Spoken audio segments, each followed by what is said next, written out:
Hai guys, welcome back to What's on My Phone. Jadi ini adalah series kedua dari series yang akan saya buat mengenai apa aja yang ada di HP saya. Nah, ini adalah iPhone XR warna hitam 128GB. Ini adalah primary device saya atau daily driver saya sebagai primary phone juga. Nah, ini banyak sekali aplikasi di sini, tapi saya akan menunjukkannya penting-penting saja. Jadi, untuk di primary phone saya, ini HP yang saya gunakan untuk beraktivitas sehari-hari. Jadi seperti chat, kemudian social media, ini semua ada di dalam sini. Jadi yang pertama, ini halaman pertama saya. Ini aplikasi, kebanyakan aplikasi yang bawaan iPhone dan aplikasi yang lumayan sering saya gunakan. Jadi seperti weather untuk lihat ramalan cuaca, kemudian ini fotos, ini ada voice memo. Saya sering rekam terus nyimpan di sini. Kemudian ini kamera, aplikasi bawaan iPhone. Kemudian ada clock. Saya taruh di sini supaya gampang untuk mengakses alarm. Kemudian selain itu ada kalender. Kemudian ada kontak dan wallet. Wallet ini apa? Jadi semua tiket seperti tiket bioskop, tiket boarding pass bisa masuk dalam sini semua. Jadi contohnya seperti ini. Nah ini, jadi contohnya kita bisa masukkan edit. Nah ini, kita bisa find scan code atau find app for my wallet. Ini untuk yang wallet. Kemudian movies. Di sini saya punya beberapa aplikasi. Ini kurang lebih sama kayak yang di HP kedua saya atau di Android saya, tapi di sini ada tambahan Apple TV. Jadi Apple TV ada memberikan promo setahun untuk Apple TV Plus. Jadi lumayan. Awalnya masih sedikit sih, tapi ini sekarang sudah lumayan banyak yang ditawarkan. Ya, dan ini koleksi akan bertambah secara cepat. Jadi udah lumayan bagus seri-serinya di sini.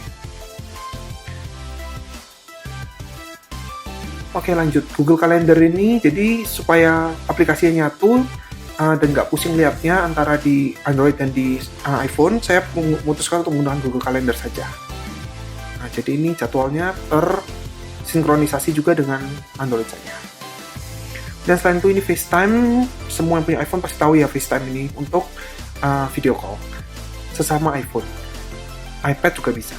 Kemudian untuk tools ini alat-alat yang jarang saya gunakan, seperti ada Maps-nya Apple, ada Kompas, ada Find My iPhone, kemudian ini ada HomeKit untuk smart home, dan ini ada iBooks.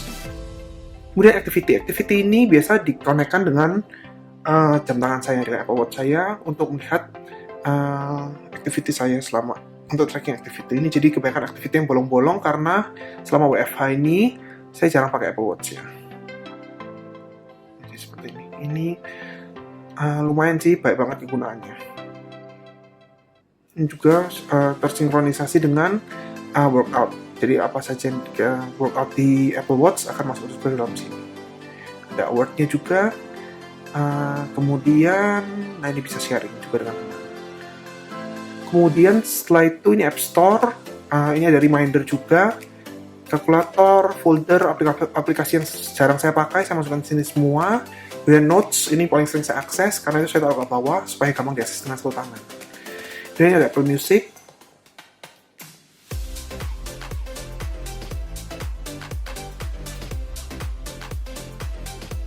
Ini albumnya sama persis kayak yang kemarin di Android saya. Kemudian di sini ada aplikasi Watch. Ini untuk connect ke jam tangan saya. Jadi ini juga bisa, kita juga bisa milih watch face-nya dari sini. Ini ada waktu di review Apple Watch saya. Kemudian selain itu juga ada folder files. Ada aplikasi files maksud saya. Aplikasi files ini sama seperti aplikasi files yang ada di Android, tapi ini yang khusus iPhone. Ini aplikasinya ada location-nya bisa di on my iPhone atau di iCloud Drive. Nah, iCloud Drive ini terhubung ke MacBook saya dan iPad. Jadi ini iCloud Drive ini memudahkan semua file kita diakses di sini. Jadi kita bisa sharing file di sini, ada di laptop dan juga di iPad. Jadi bisa diakses secara cepat. Kemudian di bagian bawah sendiri ini untuk aplikasi-aplikasi yang sering saya gunakan, seperti Line. message, setting, sama telepon. Jadi Line ini aplikasi social messenger utama saya. Kemudian message ini juga untuk mengakses SMS secara cepat. Kemudian saya taruh setting juga di bawah karena saya sering mengkonekkan ke WiFi. Kemudian sama phone, ini kalau mau nelpon orang secara cepat. Kemudian halaman kedua ini juga merupakan halaman yang aplikasi yang sering saya pakai. Yang pertama itu di atas tentu saja di YouTube, kemudian ini ada email saya, kemudian ini ada speed test untuk ngecek kecepatan WiFi. Di sini saya menggunakan primary kartunya Telkomsel, kemudian secondary-nya Smartfren, tapi ini kebetulan yang ada kuota yang Smartfren-nya. Kemudian ada Google Translate, ini medsos yang jarang saya pakai, ada Facebook, Twitter, sama Snapchat. Kebanyakan saya menggunakan 3 aplikasi ini di Android saya. Kemudian ada Telegram, ada WhatsApp, Gojek, Grab. Nah, ini Gojek Grab utama saya di sini. Traveloka, ini aplikasi platform buat nyari tiket utama saya. Jadi tiket pesawat, tiket kereta, semua ada di dalam sini. Kemudian Adobe ini juga aplikasi buat baca dokumen. Ini dokumen utama saya semua di sini. Kemudian ada Google Drive, Google Maps, Spotify ini dulu saya pakai, tapi sekarang juga udah tidak saya pakai lagi karena sudah berpindah ke Apple Music. Kemudian Instagram sendiri, ini aplikasi Instagram yang paling sering saya akses ya di iPhone ini. Kenapa? Karena kualitas Instagram di iPhone ini, seperti yang kita tahu di iOS, kualitas untuk story-nya lebih bagus di sini. Jadi ya saya lebih suka untuk Instagram di sini dibanding di Android. Kemudian untuk OVO sendiri, OVO utama saya di sini ada Dana juga, ada Link aja. Ini aplikasi dompet digital yang sering saya gunakan. Selain itu ini aplikasi bank yang sering saya gunakan. Dan di sini kenapa ada Google Classroom? Soalnya selama WFH ini sering diakses, jadi sengaja saya taruh di pinggir sini. Kemudian halaman berikutnya, di sini ada aplikasi bank, Standard Chartered, Object untuk member. Sini ada Microsoft, jadi bisa buka dokumen kalau mendadak. PixArt sama Unfold ini saya gunakan dua-duanya untuk ngedit gambar atau video sebelum masuk ke Instagram. Dan ini ada operator saya, Telkomsel sama Smartfren di sini. Kemudian ini MyLink, ini adalah aplikasi untuk modem Smartfren. Dan Memes ini apa?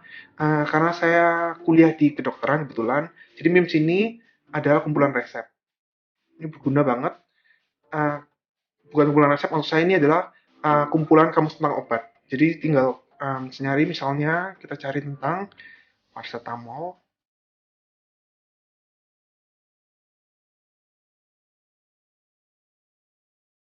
Nah, ini ada listnya semua. Di sini. Ini ada interaksi obat, dosis obat, dan macam-macam. Untuk fungsi merek-merek juga ada di sini. Selain itu KBBI, ini juga saya install di Android. Ini untuk gunanya untuk cari kata-kata persamaan bahasa Indonesia. Kadang-kadang saya gunakan. Kemudian selain itu, di sini ada Duoling. Duoling ini apa? Ini adalah aplikasi untuk membaca flash disk saya. Jadi flash disk yang untuk Lightning ini khusus menggunakan aplikasi ini. Kemudian Sets, seperti yang telah saya jelaskan di video sebelumnya, Sets ini aplikasi wallpaper utama saya. Wallpaper ini dapat dari Sets juga. Kemudian TixID dan Cinema ini dua-duanya untuk tiket bioskop. Ini Boom ini adalah aplikasi speaker saya. Sama seperti yang di Android kemarin. Kemudian ini Sobota, ini adalah kamus anatomi. Kemudian MDCalc ini untuk menghitung dosis dan rumus-rumus seputar kedokteran dan medis. Kemudian ada Cam Scanner juga di sini. Cam Scanner ini untuk scan dokumen. Kemudian ada aplikasi Halodoc untuk membeli obat-obatan. Jadi aplikasi Halodoc ini cukup praktis ya. Saya sering menggunakan juga. Jadi kalau misalnya nggak bisa keluar beli obat, bisa pesan di sini. Jadi segala jenis obat, maupun dari obat generik maupun obat resep dokter, bisa dipesan di sini. Kemudian selain itu ini Jaktor adalah aplikasi untuk ngecek pajak kendaraan. KAI Akses untuk pesan tiket kereta. Selain di Traveloka juga bisa di sini. Kemudian YouTube Studio untuk melihat analitik video saya. Jadi untuk halaman ketiga di sini saya ada aplikasi Allshop. Ini aplikasi Allshop yang bisa saya gunakan mulai dari Blibli, Shopee, Topet, Zalora, Dan ada map e-mall juga. Jadi map e-mall ini juga barang-barangnya lumayan banyak karena dari berbagai brand punyanya PT MAP. Kemudian setelah itu ada juga aplikasi games. Aplikasi games ini yang paling sering saya pakai buat main biasa PUBG Mobile. Kemudian ada Need for Speed juga, ini game yang ini udah lawas, jadi udah yang sebelah kanan ini udah nggak bisa dimainin lagi, tapi saya simpan sebagai kenang-kenangan saja. Kemudian ada juga Subway Surfer, Fruit Ninja. Ini kalau misalnya lagi bosen, nganggur, bingung mau ngapain, bisa dibuat main sebentar-sebentar. Kemudian ini My Wallet. My Wallet ini apa? Tak tunjukin ya. Ini aplikasi buat mencatat pengeluaran dan pemasukan. Jadi ini nanti kalau misalnya kita dapat pemasukan, kita bisa milih tambah pemasukan. Seperti ini. Nah seperti ini tambah pemasukan, kemudian ini tambah pengeluaran. Jadi kalau misalnya kita tambah pemasukan, kita bisa nyatat dengan ada catatannya, kemudian ada kategorinya, macam-macam. Jadi ini untuk kategorinya, nah ini. Begitu juga dengan pengeluarannya. Jadi untuk pengeluarannya, nah ini juga macam-macam bisa dikategorikan. Oke, jadi ini juga ada aplikasi Webtoon. Kemudian ada Conference ini aplikasi apa? Di sini ada aplikasi buat meeting. Jadi ada Google Meet, Webex Meet, dan Zoom. Ini untuk sekarang kan WFH, jadi banyak yang meeting online. Jadi saya menggunakan aplikasi ini. Kemudian setelah itu ada VPN dan ada Trello. Trello ini aplikasi apa? Ini aplikasi untuk menyimpan card-card. Jadi kayak to-do list. Doing yang mana, dannya yang mana, yang to-do-nya yang mana gitu. Jadi ini bisa dikelompok-kelompokkan. Oke, sekian aja guys untuk video What's on my iPhone 2020. Thank you for watching guys. See you in the next video. Bye bye.